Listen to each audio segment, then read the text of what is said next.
Hello everyone, आप सभी लोगों का स्वागत है हमारे चैनल क्लियर कॉन्सेप्ट में। आज हम सॉल्व करेंगे एसएससी जीडी का practice set number 4।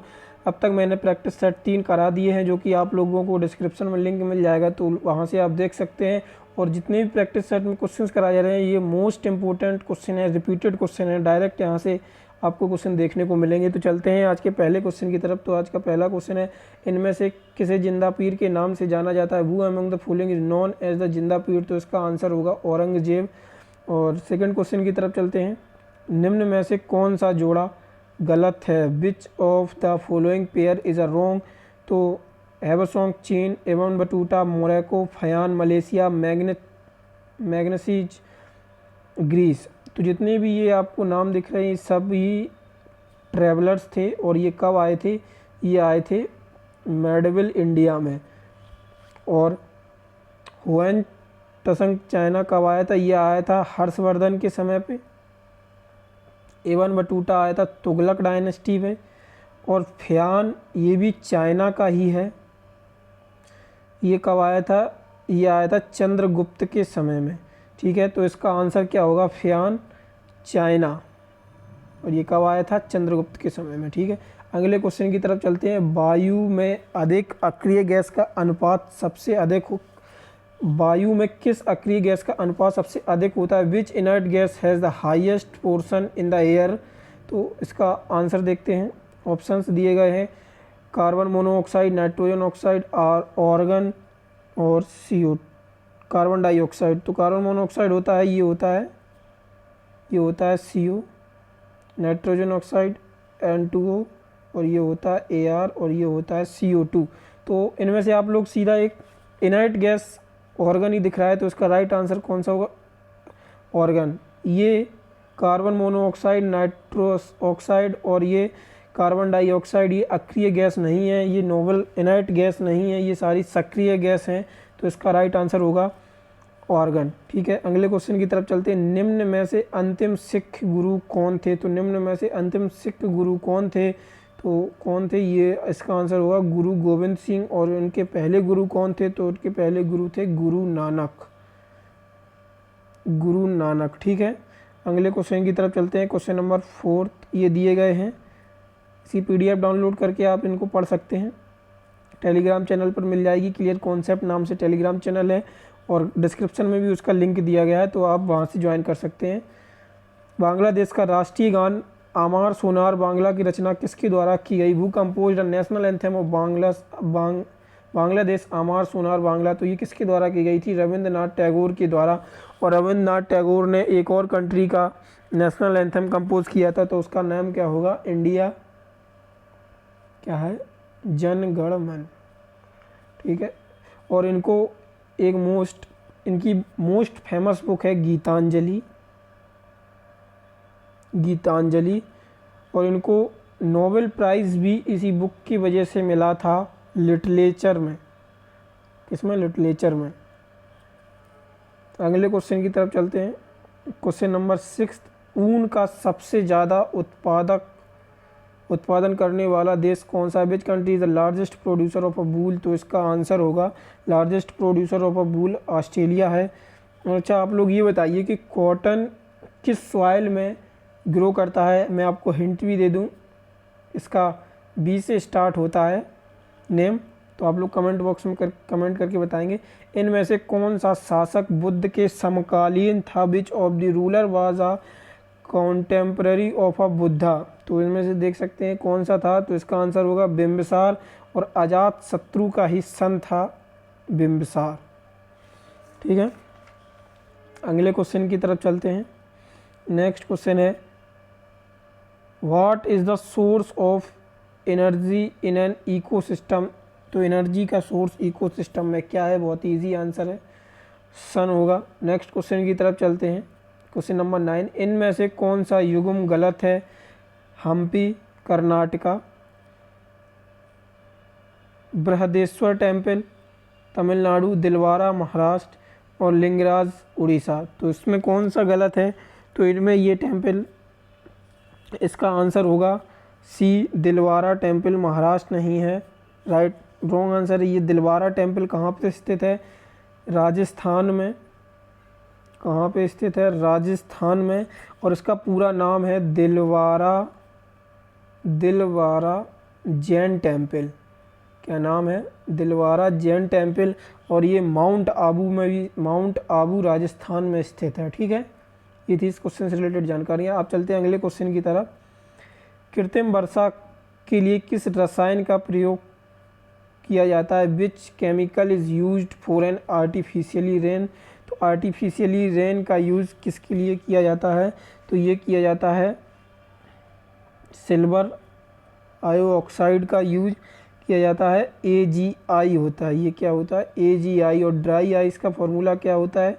Dry ice का फॉर्मूला होता है CO2। और सोडियम क्लोराइड का होता है NaCl।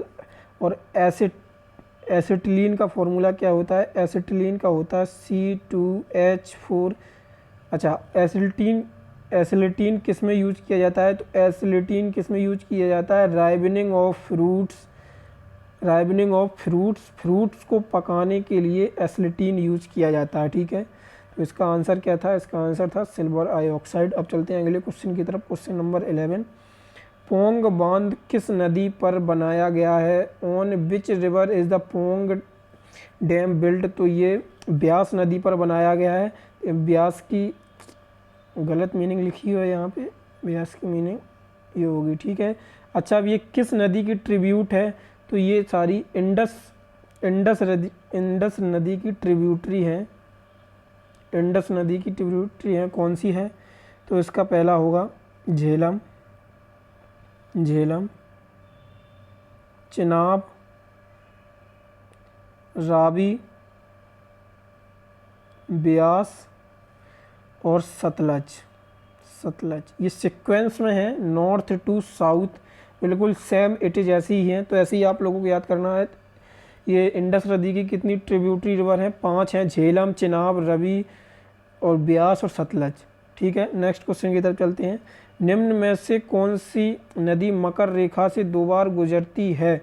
Which of the following river passes through the Tropic of Capricorn twice. तो इसका आंसर कौन सा होगा? लिम्पोपो।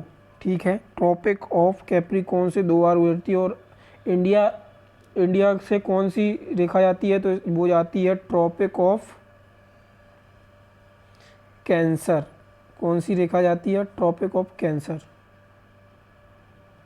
ठीक है, नेक्स्ट क्वेश्चन की तरफ। निम्न में से किसने तीनों गोलमेज सम्मेलन में भाग लिया था? Who among the following participated in all 3 round table conference. तो ये किसने लिया था? तो इसका आंसर होगा BR अम्बेडकर। अच्छा, ये 3 राउंड टेबल कॉन्फ्रेंस कब हुई थी? ये तीनों राउंड टेबल कॉन्फ्रेंस हुई थी 1930,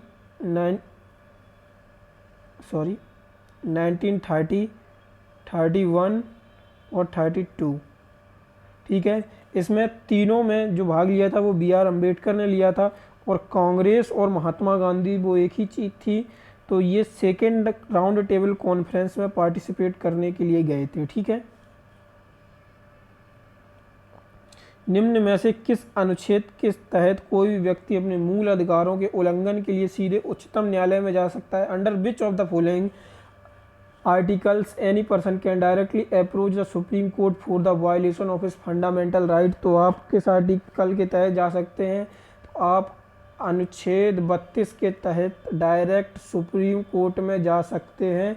और हाई कोर्ट में आप आर्टिकल 226 के तहत जा सकते हैं। ठीक है, अगले क्वेश्चन नंबर 15। निम्न संघ शासित क्षेत्रों में सबसे छोटा क्षेत्रफल कौन सा है? Which is the smallest in the area of the following of union territory. तो इसका आंसर होगा, आप चलते हैं नेक्स्ट क्वेश्चन की तरफ। संविधान के लागू होने के समय कितने मूल अधिकार थे? How many fundamental rights were there when the constitution came into force. तो इसका आंसर होगा 7। लेकिन अब करंटली 6 बचे हैं, तो एक हटा दिया गया है। कौन सा हटा दिया गया है? राइट टू प्रॉपर्टी हटा दिया गया। और वो कौन से अमेंडमेंट के तहत हटा दिया गया है? वो था 44th अमेंडमेंट। ठीक है, नेक्स्ट क्वेश्चन की तरफ चलते हैं। Question number 17। भारत के उपराष्ट्रपति ने लगातार 2 कार्यकाल संपन्न किए? तो 2 कार्यकाल। Which vice president of India completed the 2 consecutive term? तो इसका आंसर होगा सर्वपल्ली राधाकृष्णन। ठीक है, अगले क्वेश्चन की तरफ चलते हैं। क्वेश्चन नंबर 18, टाइगर परियोजना किस वर्ष में शुरू किया गया था? In which year the tiger programme projected was launch? तो ये किया गया था 1973 में। ठीक है, सबसे बड़ी सुरंग जवाहर सुरंग से कौन से राज्य में स्थित है? The longest tunnel Jawahar tunnel located in which state? तो ये स्टेट कौन से स्टेट में लोकेटेड है? तो ये लोकेटेड है जम्मू एंड कश्मीर में। ठीक है, अगले क्वेश्चन की तरफ चलते हैं। पंचायत में निर्वाचन महिला प्रतिनिधि की कार्य क्षमता निर्माण के लिए कार्यक्रम कहाँ शुरू किया गया है? Where the programme of for capacity building of elected women representative in panchayat started in? तो ये कहाँ पे किया गया है? ये किया गया है